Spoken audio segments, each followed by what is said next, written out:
এই যে আদ্দিন হাসপাতাল কোটি কোটি টাকা নিয়ে ঘুরেছে আমার পিছনে, আল্লাহর রহমতে আপনাদের দোয়া কোনো টাকার প্রতি লোভ হয় নাই। আমি তো আপনাদের কোনো টাকা নিয়ে করিনি।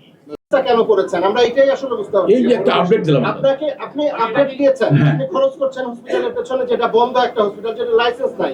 সরকার কি কোনো আপনাদের আশ্বাস দিয়েছে যে এগুলো করলে আপনারা হসপিটাল চালু করবেন? না আমাদের কাছে কোনো আশ্বাস নেই। তাহলে এই কাজটা কেন করছেন? প্রেস কনফারেন্সটা কেন করছেন আজকে? আল্লাহ রে, আর প্রেস কনফারেন্স আপনাদের একটু আপডেট করলাম না, আমরা তো আপনার কাছে আপডেট করা আবেদন কি আপনারা তো চাননি, আপনারা চাননি।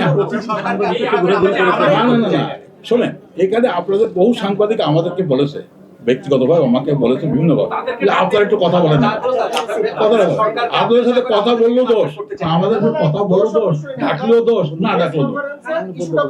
ঠিক আছে, আমি সরি, আপনাদের ডাকাটা আমার ভুল হয়েছে, তাই আমি সরি বললাম। নিজস্ব একটা তদন্ত কমিটি করা হয়েছিল, সেখানে শিশু মৃত্যুর কারণটা কি পাওয়া গেছে?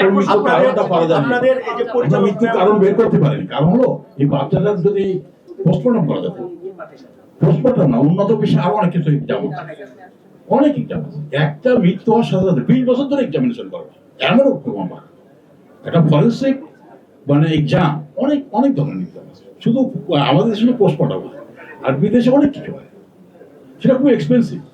কিন্তু ওরা কারণটা বের করবে, কারণ এর একটা ডেট, এত বাচ্চা মারা গেল নাটক করে, এই ডেটটা এটা রাষ্ট্রীয় ব্যাপার, এটা রাষ্ট্রীয় ফরেন্সিকের ব্যাপার, ন্যাশনাল ফরেন্সিক ইস্যু। এই ফরেন্সিকটা বের করতে এবং এই জন্য যা কোটি টাকা খরচ করে, আমার মনে হয় আজকে না বলে আমরা এমনি বিরক্ত হচ্ছেন যে আমি আপনাদের ডাকলাম কেন।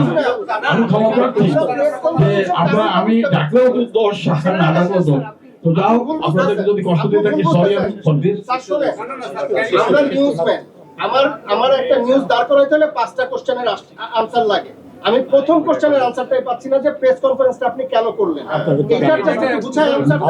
আমাদের আর কোনো কোশ্চেন না, আপনাদেরকে আপডেট জানানোর জন্য আমি বলেছি যে আপনাদেরকে আপডেট করে দিয়ে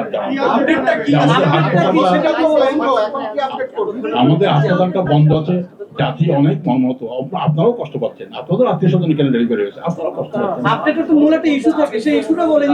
আমাদের কোনো ইস্যু নেই, আমি এই উত্তর দিতে চাই না। মন্ত্রী সাহেব এটা জিজ্ঞেস করেন যে এই প্রুফটা ওনাকে দেখান। আমি এই কোনো উত্তর দিতে হবে মন্ত্রীকে প্রুফ করতে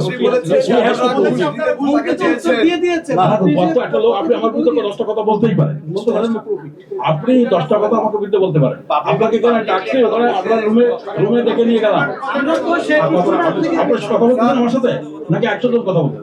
আপনি যখন কথা বলেন আমাকে বললেন ভাই আপনাকে ডাকলাম, আমার রুমে একটু আসেন, কথা আপনাকে ডাকলাম, আপনি বাইরে এসে বলেন মন্ত্রী সাহেব 1 লাখ টাকা দিচ্ছে আছে। আপনি না করে মন্ত্রী বলেছেন